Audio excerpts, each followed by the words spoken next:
Hey, it's Mike here, and just a quick update for all of you listening in. As you may have heard, I've recently launched a brand new plugin company called Carve Audio. And the goal of this brand is all about building tools that make your mixing process easier and more intuitive so that you can focus on creativity, fun, and getting pro results, but without any hassle. We just rolled out our first plugin, which is called the Smashburger compressor, and it's designed to give you more control over shaping your sound and adding that cohesive glue to your mixes, while also bringing in a little bit of character to your tracks.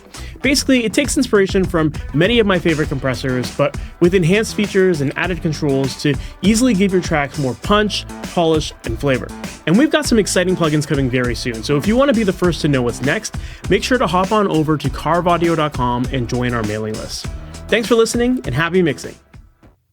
Hey, welcome to the Master Your Mix podcast. My name is Mike Indovina, and thanks for hanging out with me today.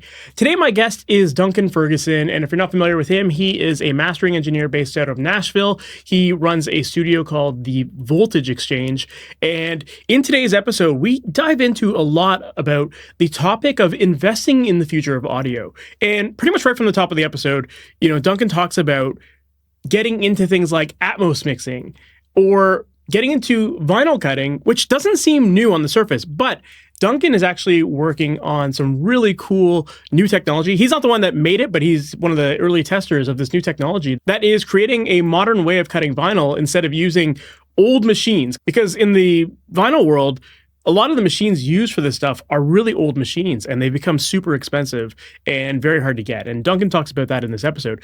But fortunately, there are some people that are working on new technologies, and Duncan is one of these early adopters. So in this episode, we get into his philosophies on investing in the future of audio, where he sees the future of mastering heading.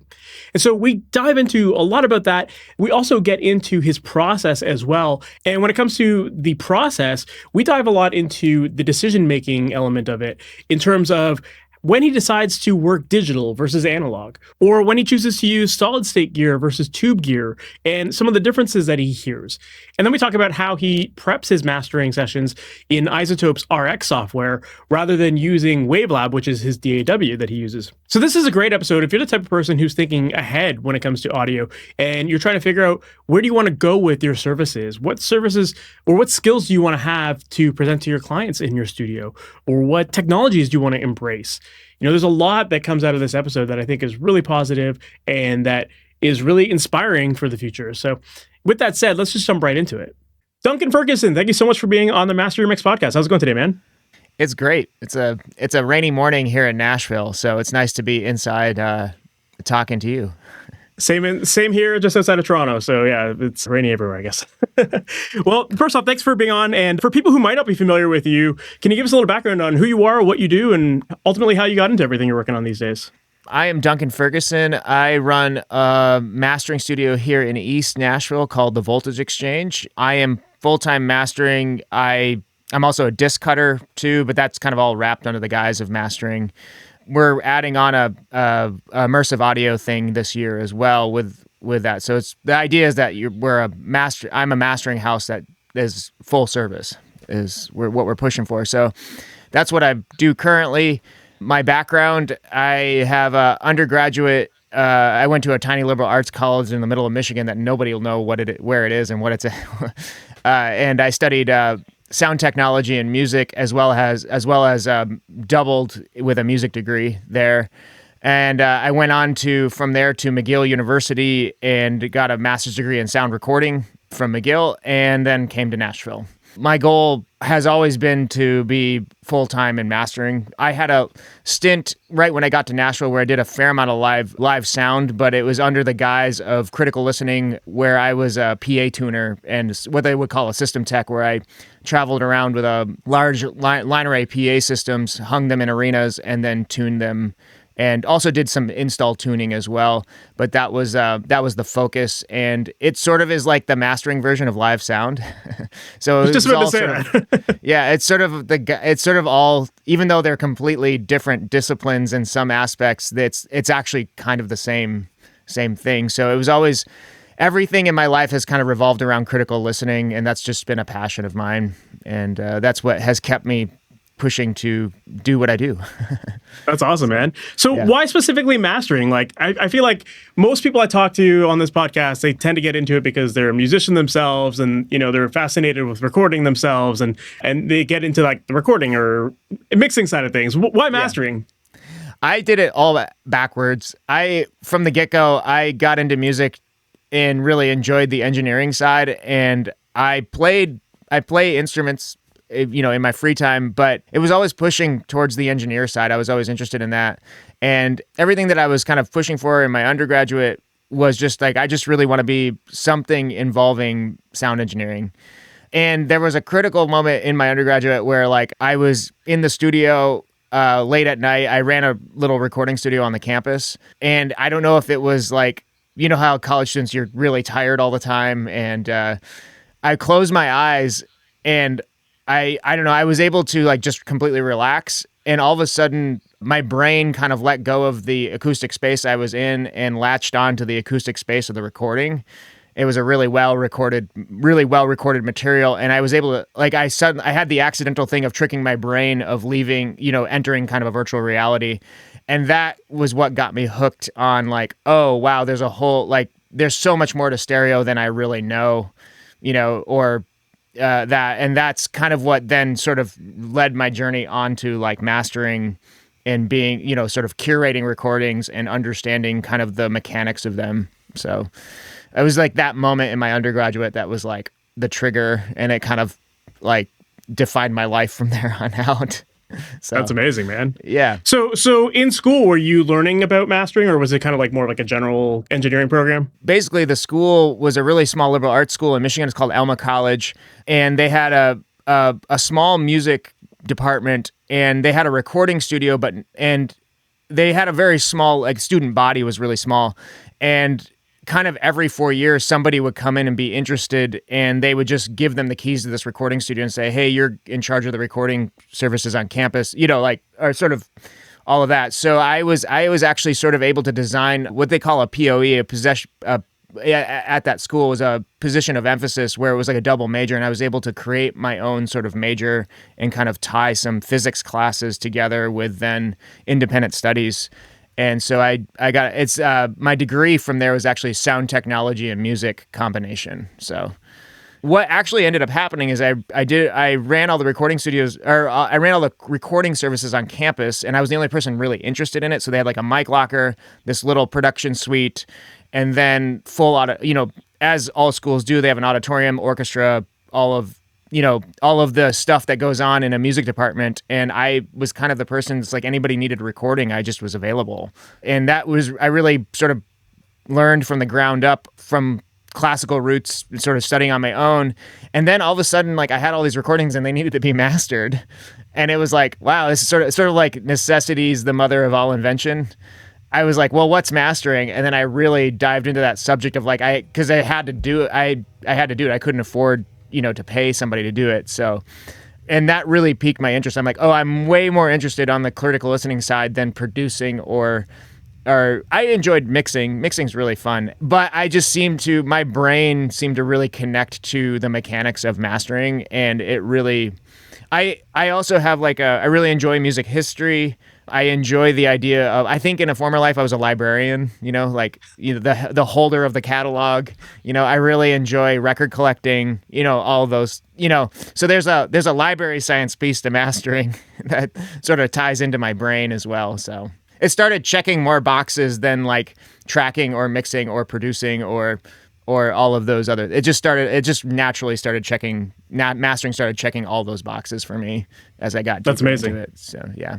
That's awesome, dude. Well, I feel like mastering is like one of those things that if you've been tinkering with, if you've tinkered with stereos before, you kind of have like that idea of like the overall frequency balance of something, and trying to get it right. And I feel like that's like that is like, that's really oversimplifying it, but it's like the first foray into like getting into it. And I think if you find that part fascinating, then like you're gonna be willing to take those next steps to like dig into like the way more technical side of things and go much deeper with it. So, which it obviously sounds like you have been, and you were talking about like getting into like Atmos mastering and stuff like that as well. So you seem like you're the type of person that just like dives deep into it and continues to learn.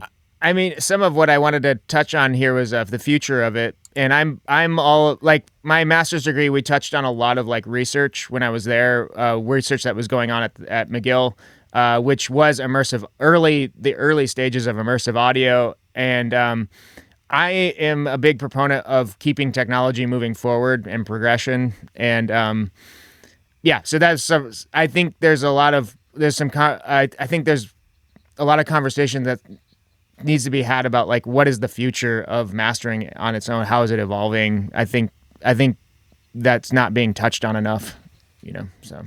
Let's dig into that. Like where do you see the future of mastering going? Oh man, this is like a huge can of worms, but I have gotten into disc cutting on a new machine, a new piece of technology that's just emerging. I was kind of a guinea pig and a beta tester for this disc cutting machine. And then on top of that, we're moving into immersive too. So I think, like stereo digital mastering is will always be there and will always be a thing. But I do think that immersive is going to slowly creep in and become up alongside stereo digital mastering. And I don't know if there's enough people really thinking forward in that on some level. I think it's going to take a bit, but all of a sudden immersive just going to be here, slowly over time, because it now has the mode of, and I think the binaural technology is going to get better and better. Like technology from this point on is just going to keep improving. And so like our headphone technology, binaural technology, all of that stuff is just going to I think it's just going to start creeping in, on some level. We now have a mode of transportation, our phones, like where immersive is going to be available in our pockets, and that's, surround sound was not that way. It didn't have a very good mode of transportation. If you're a fan of the Master Your Mix podcast, you might not even know yet that we actually have a full website packed with a ton of resources designed to help you make better mixes. So head on over to MasterYourMix.com, and on there you're going to find free downloads, cheat sheets, blog articles, books, courses, and a whole bunch more, all designed to help simplify your mixing process, give you more clarity, and help you finish more music without second-guessing every move. And then, if you're looking for more personalized one-on-one help, where I can work directly with you on your tracks and walk you through the recording, editing, and mixing processes step by step, that's exactly what I work on inside of my coaching program, Amplitude. And you can learn more about that at MasterYourMix.com/Amplitude. And on that page, you can book a free call with me where we can talk through your current process, figure out where your gaps are, and identify the fastest ways to help you move forward with your tracks. And then if it makes sense to work together beyond that call, we can absolutely talk about that too. So once again, that's MasterYourMix.com. And then for coaching, MasterYourMix.com/Amplitude. For sure. Yeah. It's interesting because I feel like I've had so many people come on the podcast talking a lot about immersive mixing, but not many people talking about immersive mastering. And I feel like that's because like this technology is still relatively new. And so everyone got into the mixing side of things first because that's going to happen before mastering. And but there are people that do have to be taking on that next step. And so, yeah, I mean, if you're going to get into it, mastering's probably not a bad field to get into, right? I think also that with how complex the technology is, I think the role of mixing and mastering are going to evolve to have almost not different job descriptions. Like everything's going to stay the same, but it's going to look slightly different. I think the mastering engineer may take on somewhat of a mixing role on some level, and the mixing engineer may take on more of a mastering role. I think those two are in immersive might actually come together in some way. Although I do think that there is validity in passing it off to an objective ear. And then the actual definition of mastering is you're literally taking the mix format and transferring it into manufacturing or mode of distribution or whatever format that's going to live in. So the actual act of mastering is just that in its purest definition, which I think that's evolved over through stereo mastering at this point. Like we do a lot of other things that aren't just that definition, so. Of course. And I think we need to leave, I'm going to get I don't mean to get on a soapbox or anything, but I think we need to leave room for that evolution and not be so stuck in, mastering is just this or mixing is just this. Case in point, I have I've been doing a little bit with some DIY clients who are very savvy up to a certain point in their productions. They're really great engineers. They've actually been sending me like a small amount of stems, and I've been doing air quotes sort of finish up their mix and then jump into like a full master. And they really benefit from it because they feel like they can get their mix to like 80 to 90% there. And then I can just tweak their stems just slightly and then go into a mastering mode.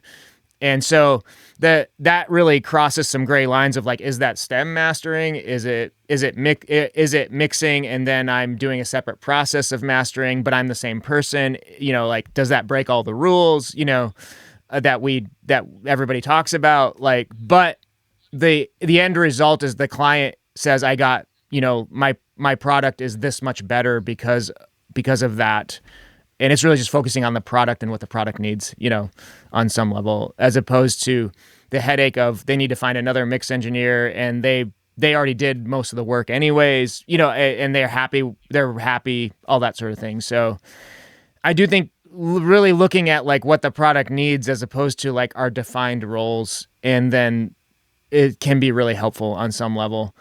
Although I talk about that with like disc cutting is a completely its own thing. And now Atmos is a very complex, or immersive audio is very complex in its mechanics, So of course. Yeah. I don't want to be hypocritical back and forth, No, it's funny. I mean, you were talking about like the future of mastering, and one of the first things you said was like vinyl cutting. And it's like, it kind of feels like, wait a minute, what? Are we going backwards? But the reality is that like the technology doesn't exist. Like it's different than it used to be. So now we do have to find new ways of doing these older formats and stuff, and adapting new ones as well.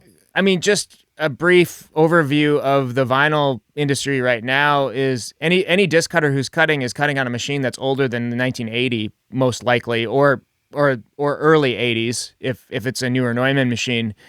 But there hasn't been anybody who's taken up building a new product since then, and for very good reason. The vinyl industry really died leading up to the 2000s when we switched over to digital audio and having music online. And then it slowly kind of picked up again. And it was, there wasn't enough for a company to invest in creating a new model of a machine of any kind by any stretch of the imagination. So everybody who's disc cutting outside of these machines, which there are only a handful in the world at the moment, a very, very small percentage, is cutting on an old Neumann or an old Scully machine dating, pre-1980 or 1982, 84, somewhere in there, And those machines are amazing machines. They were built beautifully, but they are of that era, and finding people to service those, finding parts or manufacturing new parts when the parts break is really starting to become a headache. And with the vinyl demand going pretty much, like doing a 180 from what it was doing in the 2000s, how do you support an industry while relying on that technology that is basically aging out of what its span of life is, A lot of those machines are still running. They're very well cared for, and they will still continue running. But the maintenance on it is starting to get really, really cumbersome, as well as trying to buy a new one and refurbish an old one is you're north of $250,000 at this point. So it's just becoming almost unobtainium on some level, or we're starting to see that in that world. The people who are maintaining their machines though are really rocking and doing a great job. And the machines were built so well, they've maintained this lifespan, so, but how do we progress forward? That's the question, how do we, somebody has to take up the reins. We also have 40 years of technology that we can add to the process. So like my machine is automated by software, and that software provides a prediction where I can design a disc virtually in the computer and don't have to, and can avoid some very easy, save a lot of time from doing test cuts by just building something in the software and sort of navigating around some easy pitfalls that I would only have to discover during a test cut or do a dry run. You like run the machine dry without the cutter head down to make sure it fits the disc, or fits the space I'm trying to work within.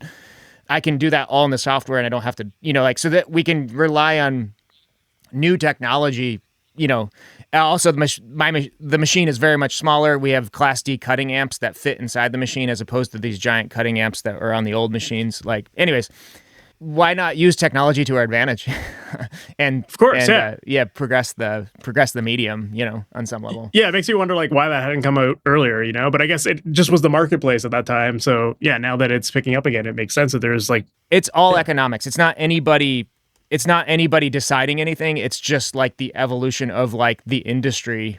Now there's so much demand, and like all of the people, like there just wasn't demand for it. So now the world is saying, well, I guess, we're kind of on the very forefront of like, I guess we need to start thinking about this, and so one designer in Australia has taken this problem up. A few other people have done like one-off machines or, through the years. And there are people who have done, or companies or people who have done that, but they're not manufacturing anything at any sort of scale or any, like they're all one and done things, Did you, prior to this machine that you have now, like had you learned how to cut vinyl before? No, it was a long pursuit of dealing with those issues of, okay, can I afford to buy an old machine? Okay, that's pretty much I'm buying a Ferrari at that point, is the joke in the industry, right? And then also, can I apprentice with somebody? Because that's how most people get into it, is they are an assistant to somebody who's cutting already. That person has a machine, and then they just build a career in and around that, or they take over. There's a cutting engineer in LA who his dad was doing it for a long time, and then he just took over his dad's business. Like it's kind of one of those things. So I had sort of gone around and saying, like, looking at the options of apprenticing or that, because of like life circumstances, having in my age at the time that I was doing this was around 2018. So I was already in my 30s. I had to have a job that made money. So trying to apprentice with somebody or being an intern for free of some kind wasn't a quite option. I had to find something that I could make money at on some level or work around that. So I decided I went out and found old machines that were being refurbished, looking at pricing, all of that. I kind of went down that. I knocked on some doors to be like, what does it take to apprentice or learn this? The other thing is the old machines are while they're awesome, they're amazing and incredible machines. If you're not very diligent with them, they're very fragile.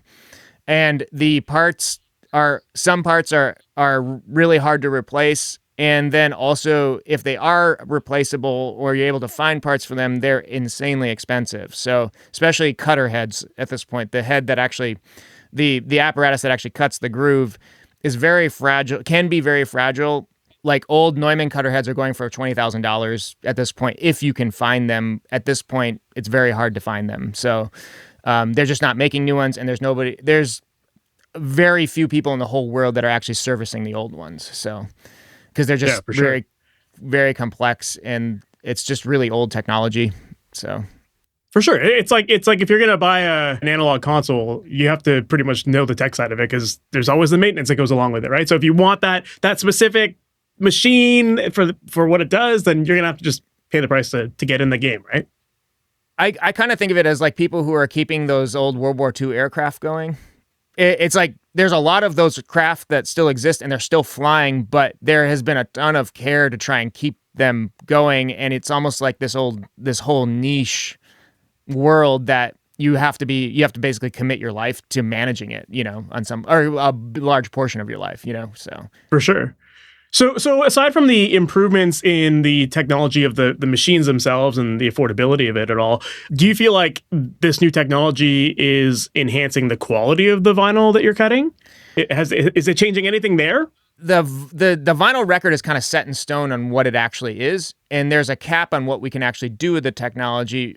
This machine, the sound and the quality of the machine now compare to those old machines. What the advantage is I can probably cut slightly hotter without worrying about damaging stuff. A lot of people who are cutting a little bit more conservatively, so they don't damage any of their old stuff or don't risk damaging their old stuff.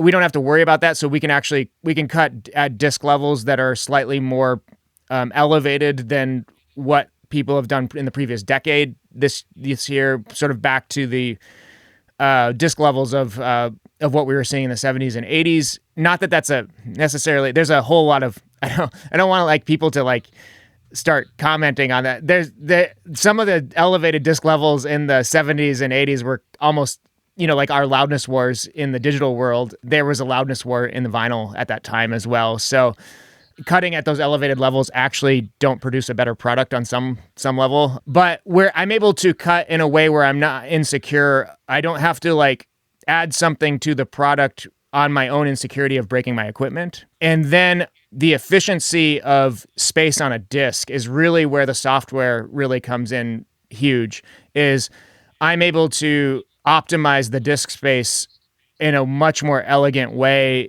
with the software and much quicker than having to do what they call a dry run, where you engage the machine and you run the machine without the cutter head down, and you just make sure that all of your material will fit within a space on the disc. And if it doesn't, you have to turn you either have to turn the level down like a few dB or two, and then run it again to make sure it fits.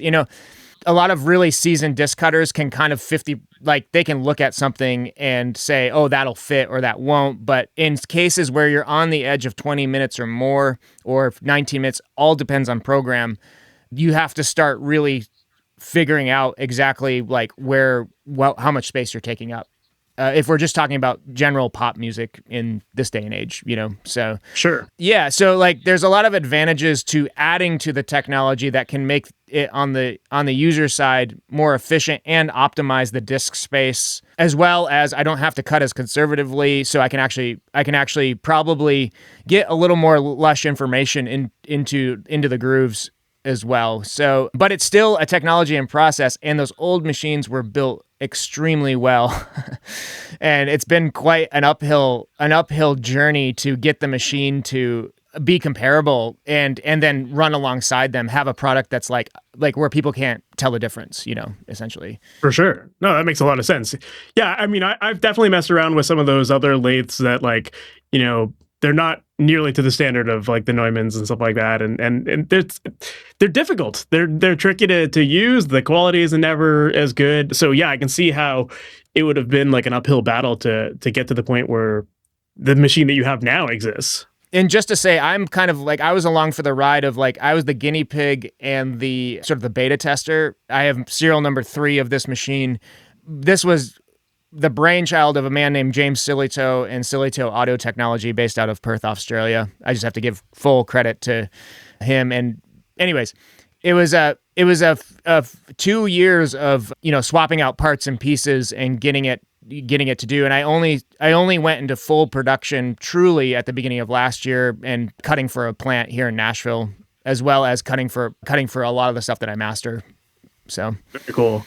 Yeah. I mean, yeah, man, I love it. Like, it sounds like you're definitely the type of person that's like investing in the future of what you do and in the future of audio and stuff. So it's cool to see you embracing this new tech, whether it's with vinyl or with Atmos. And I do think that, like, to touch on what we were talking about earlier of like the industry evolving, is just like, it's going to take risks, right? Like, is this machine going to be the new standard? Who knows? Or same with Atmos, right? But it's like, it takes people to get in at the ground level and start trying to get this thing going. And I think that, like, those are the people that are going to succeed. And, even with the Atmos side of things too, like, there's still a lot of debate whether that's going to be the technology that lives on. But it's like the people that I know that are adapting it early are having a lot of success with it now too. So, it's like, you just got to get in and try to learn it and stick with it, as long as it feels like it's worth it. I predict that Atmos is going to be kind of the grandfather to something else, but that technology helped create the next version. Like, I'm a big proponent of like the NASA saying of test as you fly as you test. Like, you build something up to a certain point where it's safe enough that people probably won't die, but then you can keep improving your version and learn from those tests along the way, and then add, like, keep tweaking as you go.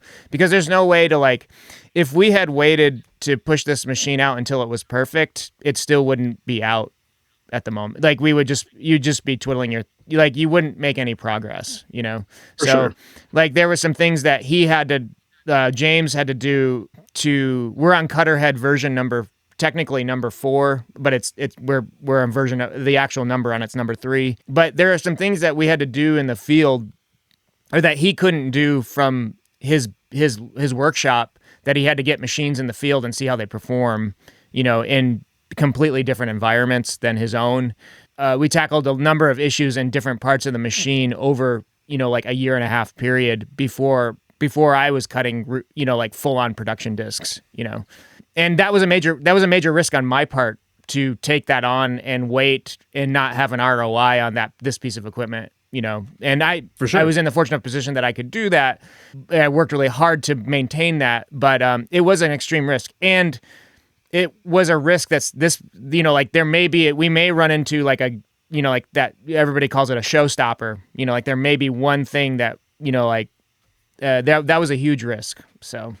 Of course. Yeah. But I think you brought up something that's really important, and it applies to just like getting into this stuff to begin with, not necessarily even the technology, but it's the idea of not letting perfection get in the way of getting started, right? And how if you don't get started, then like you're just stuck. So, I think that applies in many ways to people listening to this, because I know a lot of people that, even as far as like getting clients with their studio, it's like there's people that are just like afraid to put out releases because they just think they got to get better and better and get it perfect before they can like build a portfolio or get someone in the studio or even release their own music, right? So I think there's a lot to be said for just get the experience, try it, put it out, learn, move on, right? Grow. And so I love that you brought that up. I wouldn't have a mastering career if I didn't do that. Like when I started mastering it, I had to do it in the box. I didn't have outboard gear. Like it was just like this, you sort of evolve as you go, and I think that's really, really important to just keep in the back of your mind, all the time. For sure. I think all of us would be that way. We're all very critical of our work and we always want to improve. So, there's always that feeling of like, I'm not perfect at this yet. I'm good, but I can get better, And so if we all held on to that idea of like, I can't do this because I'm not perfect at it yet, then none of us would be in business. Man, another case in point is the first 4 discs that I cut on this machine that went into production, I did without the software. I did it by hand. And I did that on purpose because I wanted to learn how to cut by hand, just as an experience. And that has informed me like, okay, this is what the software is doing. Those discs, I think they're great, but they aren't, like you look at them and it's like, oh, this was cut by hand if you were able to look at it under a microscope versus, like certain aspects of those discs, So they sound great and they're great, but it's that whole thing of like, this is where I'm at and then this is where I'm going to. I think people sort of lose. I think a lot of times as human, we lose sight of that. So for sure. Yeah. You don't have to have it perfect. You just got to get it started. That's the biggest thing.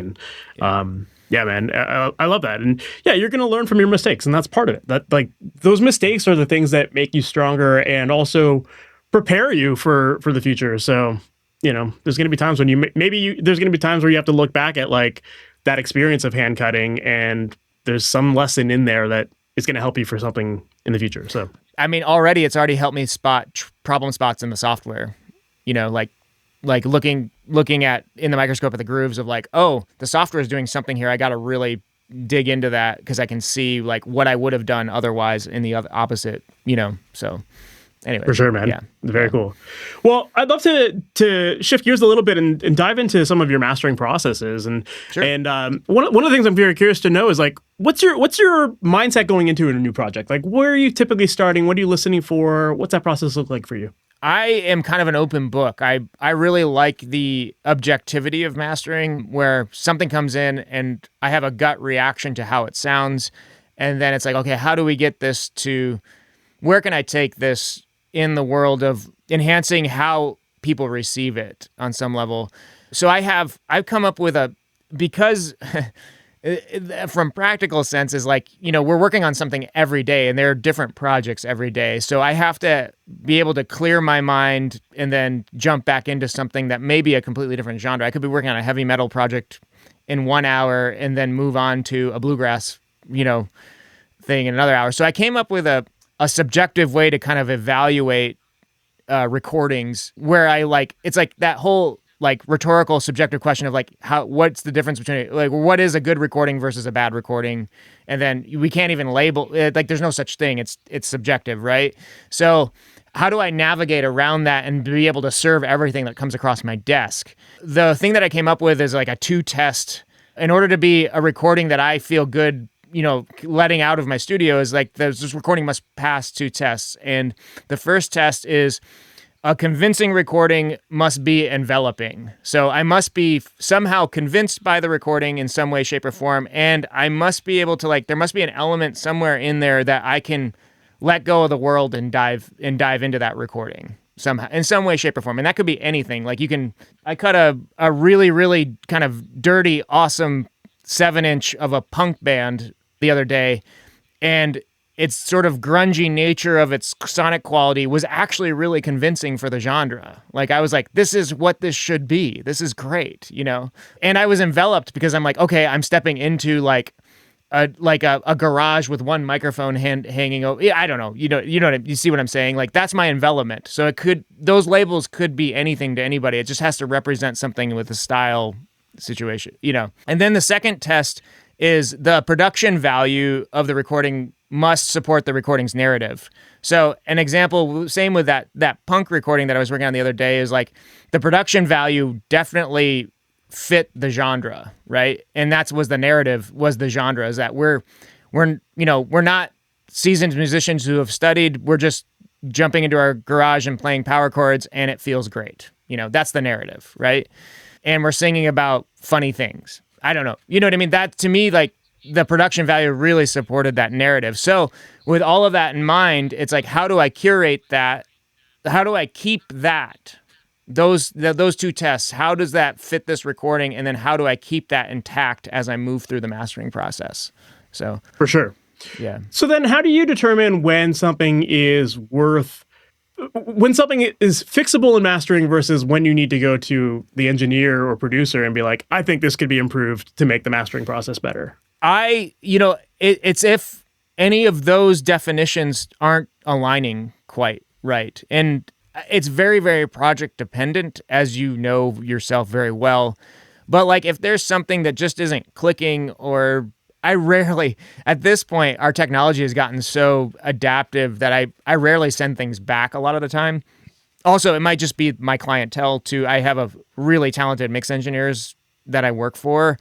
And also, actually, you know what? I take that back. Going through the revision, I did something last week where we kind of were going back and forth with the artist and the mix engineer on different revisions of like, if, like kind of saying like, oh, I really wanted the bridge to feel a little more airy, or I need the low end to do this. And so really what that is it's working on a team with the mix engineer and myself to be like, okay, how do we get this over the finish line together? And we both made minor tweaks in that regard on the artist's comments. And we were able to, it was almost like it was a complete team effort. It's really like an open conversation between me and the mix engineer of like, if I do this and you do that, do you think we can accomplish this?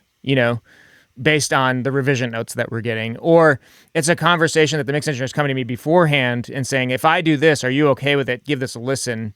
And like, will this cause any issues? Or actually, the whole question can be answered by, I work on a team with everybody who is my client, And so there's no like kicking stuff back. It's more of like, we're kind of in it together and moving the record along just to finish it. Does that make sense?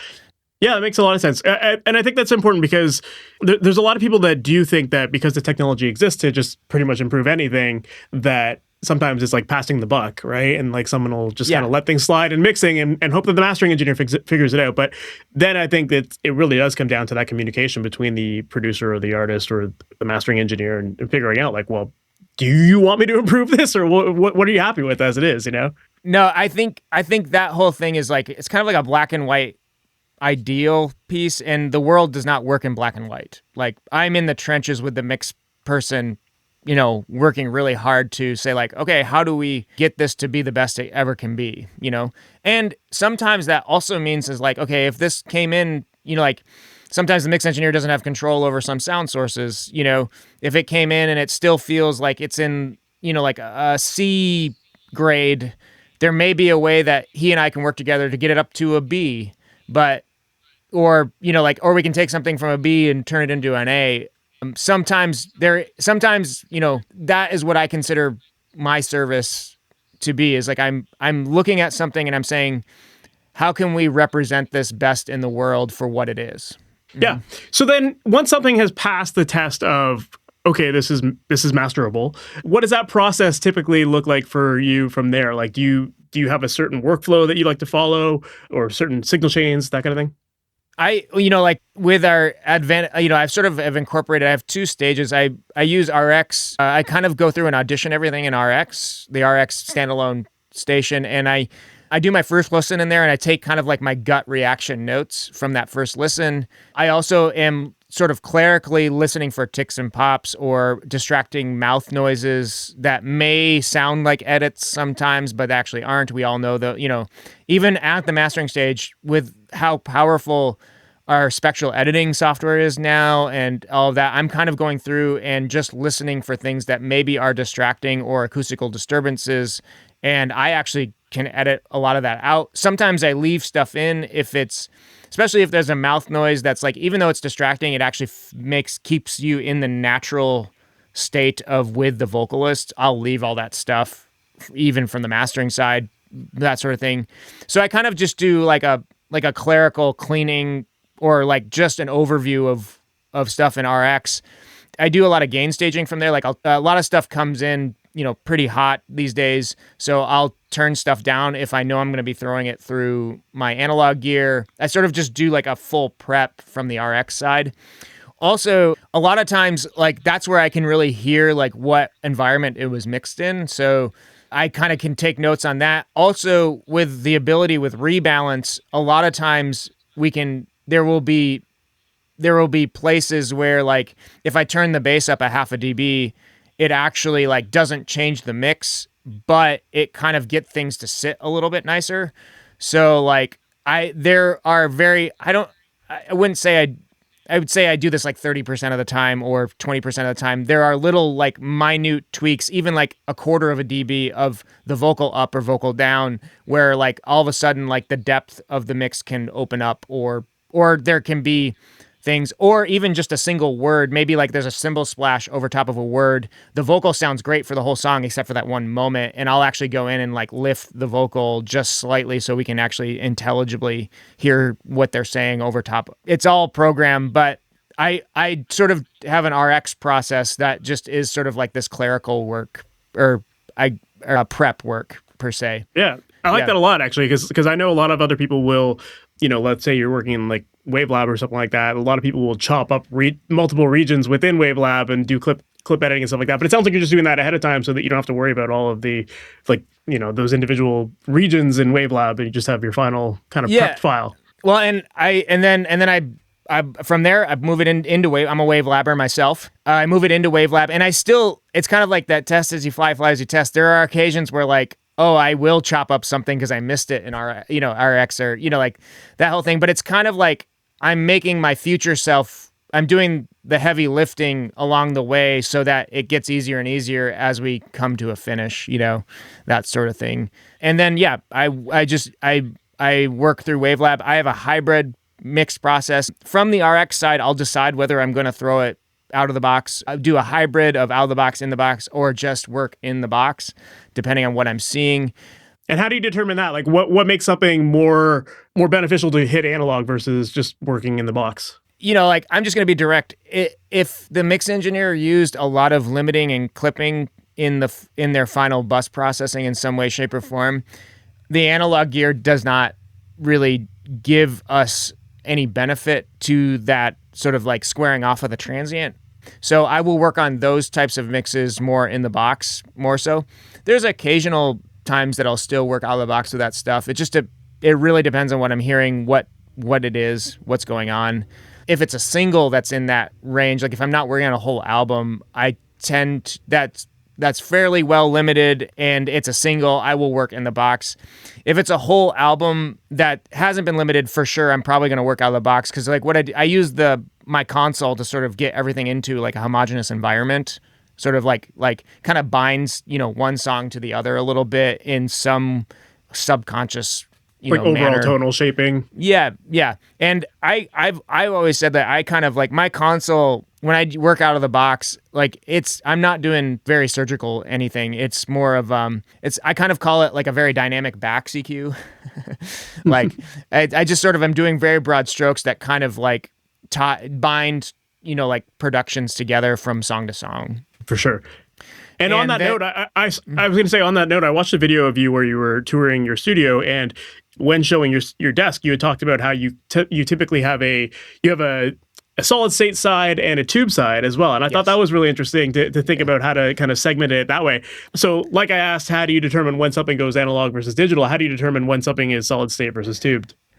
It was funny. I was working on something yesterday, and there's a tube piece of gear I hadn't used in a while. And I inserted it into the chain in a different spot than I normally had inserted it in. And it like really came to life. And I was like, whoa, this is the right space for this.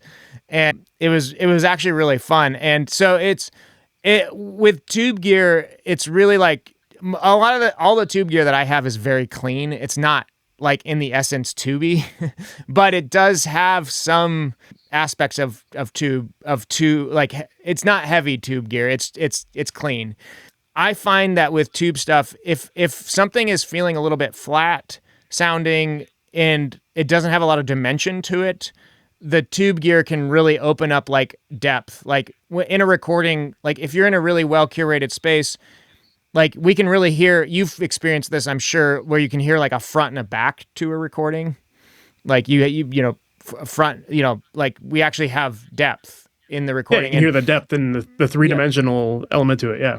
I really find that like in certain circumstances, tube gear can really help enhance some of there's some harmonic information there that can really be enhanced and pull that and make that depth really either shine or actually enhance it a little bit. So that's my case for most of my tube decisions on some level. Sure. And it's a tool. It's a Swiss Army knife. Like I have it for things that need that. It's not so much that I'm saying like my tube gear is awesome and it sounds great. No, it's almost just there for a Swiss Army for a thing on the Swiss Army knife, So. And then when you're taking, I knew you were going to go deeper into your process there, but like when you have that hybrid chain going where you are doing some stuff in digital, some stuff in analog, does the analog side of things come before the digital? Like, or you said broad strokes, so I'm assuming you're probably like making the broad strokes moves and then bringing it into digital to do more of the surgical stuff?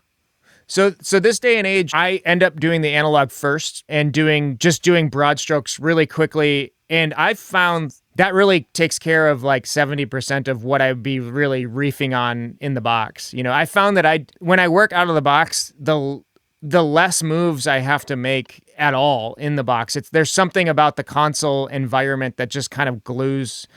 I don't like the term glue. I think that, but it kind of like brings things together really nicely where my brain is not saying, oh, I need to go in and grab that one little thing, or like there's something really kind of beautiful about the console that sort of like it kind of like takes care of 80% of if I'm in the box, I don't know, there's a mindset where I'm going deep and surgically doing some things, and I find that I'm cranking a lot harder on things when I just work in the box as opposed to the console kind of just magically.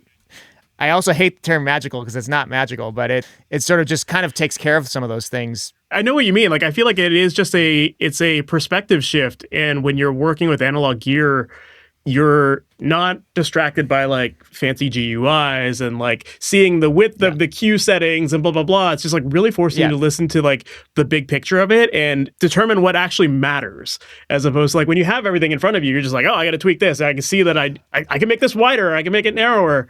Like I just recently got a Masterlock EQ, and it was a kind of a bucket list thing for me. And once I got it, man, like, dude, that changed how I've been thinking about mastering in so many ways. And like, it's crazy how little I do with it, but and how it's simplified all of the digital side of things that I'm doing too.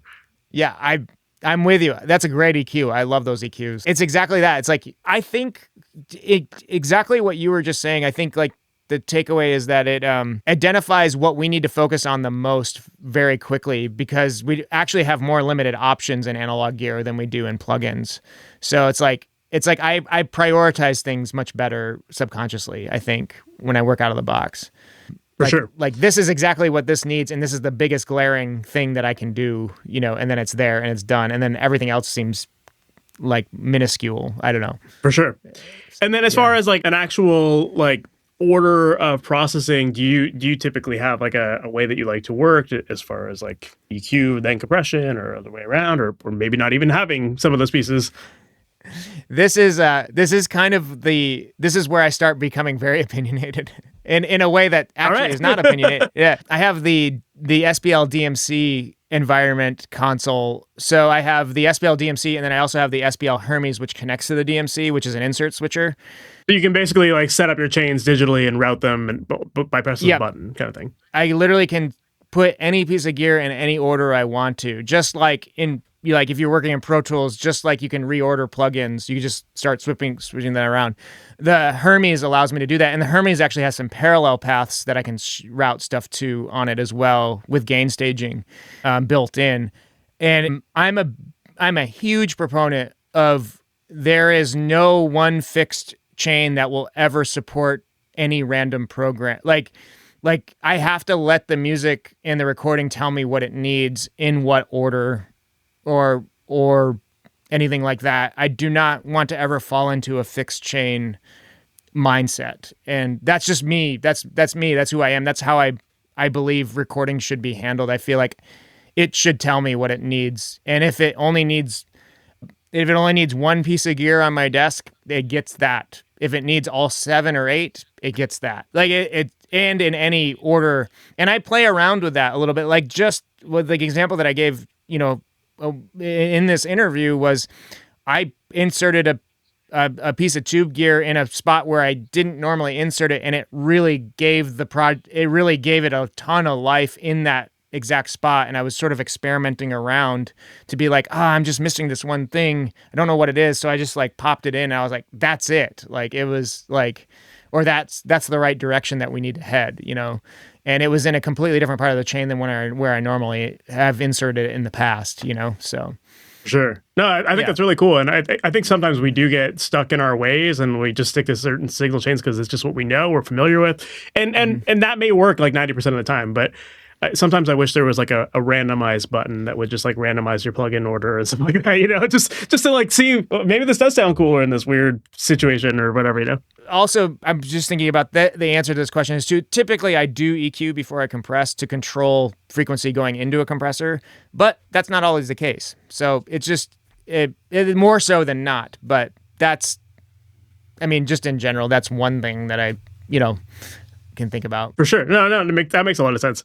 I think that like, yeah, there are kind of like trusted processes that we can lean on, and then but we need to know enough to know when you need a compressor and when you don't need it, and when it sounds better pre-EQ versus post-EQ. And I think that's just going to come down to experience and just learning, and sometimes just experimenting with it. And in digital, we have the ability to just quickly throw things around and try it out very easily. And with your setup too, you've got a lot of flexibility as well there. So yeah, I think the experience is what's going to be the thing that dictates when to do certain chains. So one other thing that I wanted to dig into as far as like your masters, like when listening to your portfolio on your Spotify playlist, like one of the things that really stood out to me with your tracks is the way that you treat your low end. And I think you tend to get like these really great, like big yet tight and balanced low end sounds to your masters. And I was curious to learn a little bit more about that, because I feel like low end is something a lot of people struggle with. So when it comes to getting the low end right, what's your process typically look like for that? Well, the last few years, I have a few answers, I guess, that I'm trying to think of the best order to give them in. I come from a very large classical and jazz background prior in my academic studies. I did a lot of recording in the classical world, the jazz world, and the audiophile world. To me, like, I try to actually leave that a little more dynamic than anything else, and while still controlling it in some way, shape, or form.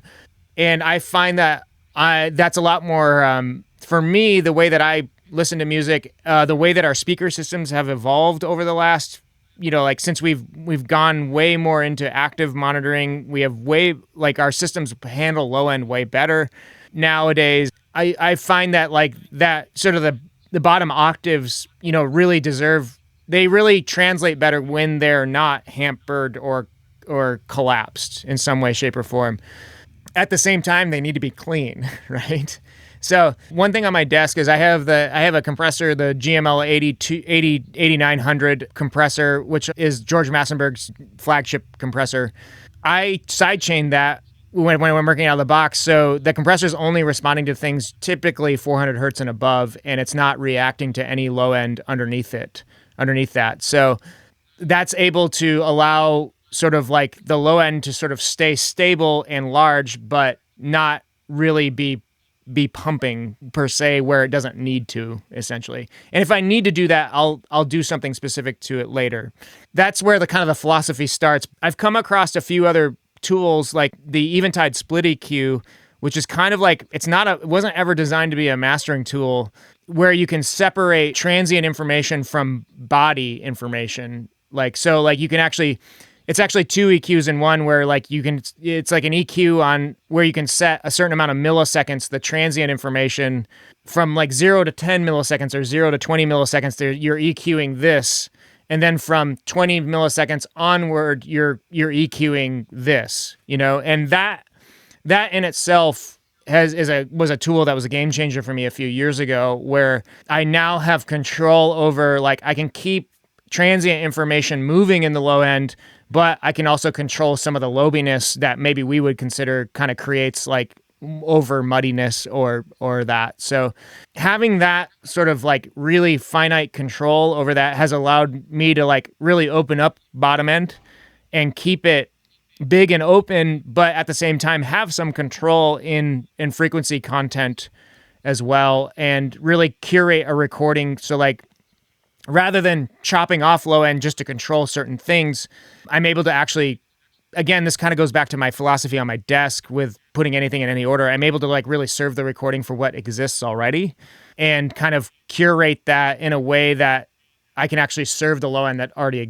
that's there. That was maybe the intention they wanted, that lower octave to be. I'm actually able to just go in more surgically and deal with it, as opposed to just, compress it or chop it off or EQ it aggressively. So for sure, yeah, it sounds like you're using tools to just get a little bit more control over how you shape the sound. And I do think it's cool that you mentioned the Massenburg EQ the Massenburg compressor and how it's just. I also letting have that the low EQ end as well. So oh, cool. I'm Team Massenburg all the way here in this room. So. and he's a McGill guy, isn't he? You said you went to McGill, right? Yeah, I had the fortunate ability to study with him. So yeah. Nice. Yeah, that's cool. What about phase as far as it relates to low end? Like, are you doing anything to help with phase correlation in your mixes and like in RX or anything like that? I do look at it. I've been going back and forth. I use this in live sound, but I don't employ it too much in mastering because I feel like I have it at certain points. But there's what's called an all pass filter, where you can swap. At a certain frequency point, you decide where it is. Let's say like at 200 hertz, you can flip the phase of the recording at that frequency and below, or that frequency and above. And we used to use that a lot in PA tuning, like the large line array PA systems for arenas, where like trying to get subwoofers to align properly to the top hangs.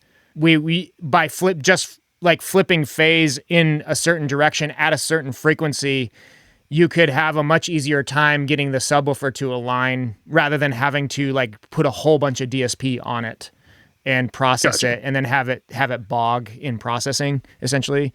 I don't employ that too much at all in mastering. So I always have a correlation meter running and I have a phase scope, and I'm always looking at things and trying to diagnose some things.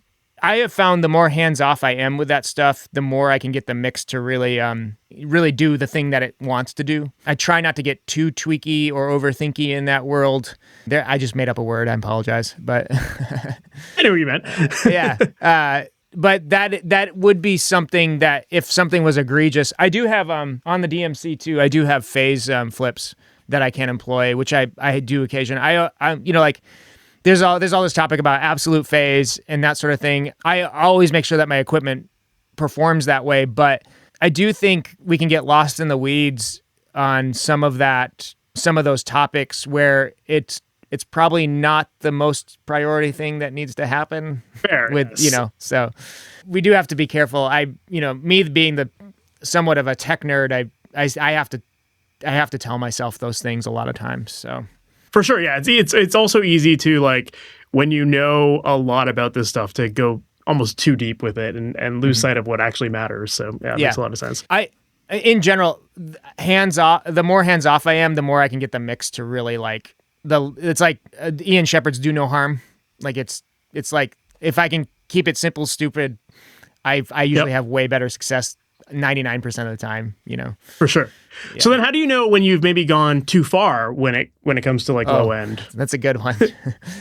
It's really just like feeling. It's like I am a huge proponent. This is something that Massenburg really preaches: is always have a reference recording running and have something in the similar ballpark that you trust, that is like, that this one thing exemplifies this emotion, and having that be able to reference that in the background. And that's kind of my anchor. I always use the example when I'm teaching. I teach a mastering class at SAE here in Nashville.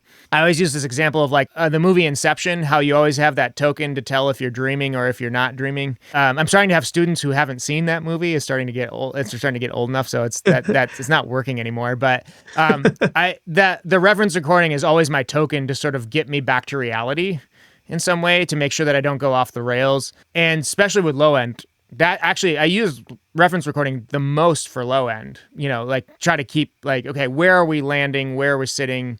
Like do I feel emotion from this impact? Like, is it keeping me there, or is it kind of muddying this area? Like all that sort of stuff. And in this other recording, this recording I know exemplifies this emotion, in this way. So yeah, reference record. It's just reference recordings. It's that makes simple. sense. No, yeah.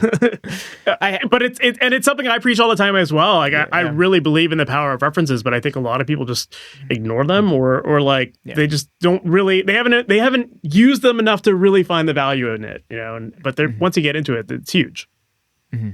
Yeah. Yeah. As far as low end goes, I'm assuming you're probably working with a subwoofer in your system as well. No, I'm actually okay. I'm on PMC IB1s, and I don't need one because the IB1s go all the way down, essentially. Down to, they're certified down to 22 hertz, So for me, like right when I built the room, I added a subwoofer in, and I was still in my PA tuning world, and I was doing a lot of measurements in the room. And over time, I did some projects with it, and it just didn't. I had it tuned fine. I liked the way it sounded. I took it away, and I found that I was just everything was easier without it.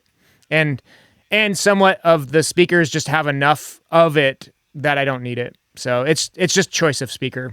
So for sure. No, that makes sense. And it's like you're using a speaker that has been calibrated to work well as the whole thing. And so if it can get that low with it, then that's awesome. Yeah. Right on, man. So last question I always like to ask everyone is, in your opinion, like what makes a great mastered mix? Like what are you listening for ideally in the tracks that you're working on or in the songs that you listen to?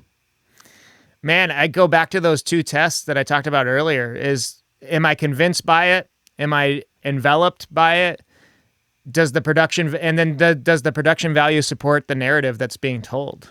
And if it can check all those boxes, that to me, that feels like a great recording. And that can mean a lot of different things to a lot of different people. And I think that's kind of the beauty of that system. I kind of like my mother is an abstract painter. And so like, I try to think of recordings like they're different paintings. Like the George Massenburgs and the Al Schmidts and the Bill Schnees, were people who were trying to paint somewhat realism, like because their equipment was so limiting at that time period that they were always trying to achieve some sort of sense of realism, right? And now, like in our modern recording world is like we can color outside the lines because of our equipment can allow us to do that, in a way that is actually quite artistic sometimes. I do think there's a fine line of, pushing it too far, of course, but I think I have to leave some of those definitions open to let art be art and art be subjective, And so if it can stylistically check, if I'm convinced by it, I'm enveloped by it, and I think the production value supports what it's trying to say, it lets art, like you would look at an abstract painting or look at a realistic painting or look at a pointillism or impressionists, or like it lets it live in where it needs to land in history, in a catalog, in the world, in style and taste, that whole thing. So to me, those are the criteria that I'm looking for. And then how can I, as a mastering engineer, really keep those aligned? Like it has to have those things already, or if there's something that I can do to sort of pull one of those things out nicely, or how do I kind of support that along its journey and finish the record, Yeah, So, love it, man. Yeah. Dude, this has been great. I've really enjoyed learning more about your approach to all of this, and, focusing on the future and your process and how you think about splitting up all your signal chains. Dude, this has been really awesome. I've really enjoyed this. If people want to learn more about you, what's the best way for them to do that? Just thevoltageexchange.com. You can just send me a message. You don't have to go through the forms. You don't have to fill out any forms. You can just send me a direct message. That's the easiest way to get in touch with me. I'm also The Voltage Exchange at Instagram.com, or it's just The Voltage Exchange, one word. You can DM me there. I'm not as prevalent on social media just because disc cutting is actually fairly cumbersome and it takes a lot of time. My social media presence probably isn't as good as it could be. My Instagram is kind of a sham of random things of people posting stuff about my projects, so it probably could be curated a little nicer, but that's another way to get in touch with me. I try to check it when I can. Yeah. So those two ways are the best ways. So, and awesome, man.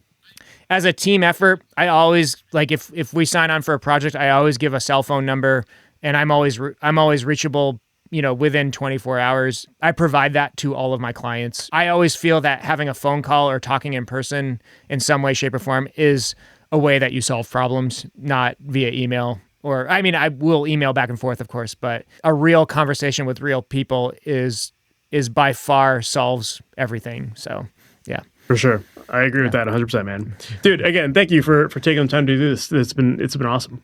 Thank you so much, man. Yeah. Right on.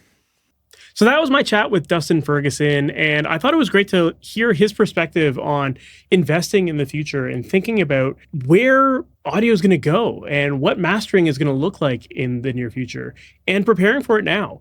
And, he talked a lot about mastering for Atmos, and I know that anyone who's followed this podcast will probably be saying, Mike, you've called out Atmos. Look, straight up, I don't think it is the future as much as maybe someone like Dustin does.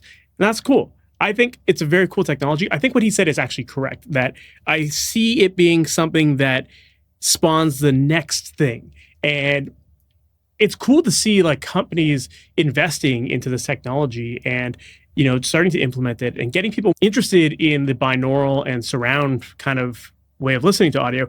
I definitely think that immersive technology, it sounds really cool, and I would love to see it implemented more, but I don't know that consumers are going to invest in it, blah, blah, blah.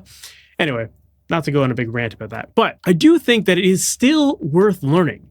Despite all of the shit that I've talked about Atmos myself, it's still worth learning. And for myself this year, that's one of the things that I want to learn. I want to get into understanding the mixing side of things and where that's heading, because the reality is that the music industry is going to progress, the recording industry is going to progress, and there's going to be new technologies, and we definitely need to be thinking ahead, and we need to be learning those technologies now as they're new, even if they become a fad, which I hope I'm wrong, but even if they become a fad, it's still worth learning it now. And if they're not a fad, then you become the person who is so much more advanced because you took the time to learn it early and you got ahead of it. And I know a lot of people that got into Atmos early, having tons of success with it because they're one of a very small pool of people that actually know this stuff. So in that sense, I think it is worth it. I say all this not to discredit anything that Dustin's saying. I think that mastering for Atmos is going to be a really big thing. And it's a really important area of the industry that people do need to start to develop their skills with and get good at. And I see people like him, and I'm inspired by that, to be honest, because it really does show this forward-thinking view of the industry and the technology in general. So yeah, I thought it was cool to learn more about his perspective on that. And also interesting to learn more about the new technology that he's using for cutting vinyl. I think it's offering this new way of approaching cutting vinyl that is very fascinating. And I have a little bit of limited experience in cutting vinyl myself, and it's a very tricky field. So if the technology can make the process easier and faster and give you more confidence in it, hell yeah, man, that is a major win. So yeah, overall, I thought that was really cool to just get a sense of the future and what that looks like, right?